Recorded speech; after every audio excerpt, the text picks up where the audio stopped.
Yo guys, dahil na-stranded nga pala kami sa Calapan Pier, so gumala na lang kami dito sa Calapan City.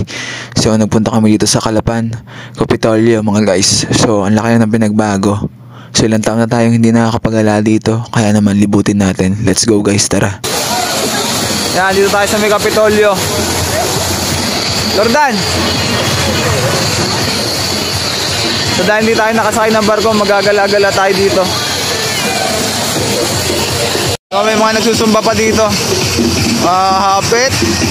Oriental Mindoro mga guys. Oriental Mindoro. Guys, nandito tayo ngayon sa fountain. At mababasa na tayo dito.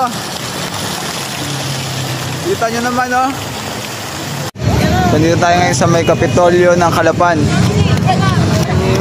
Nakita nyo naman yung ganda, diba? Sama ko ang aking mga pinsan.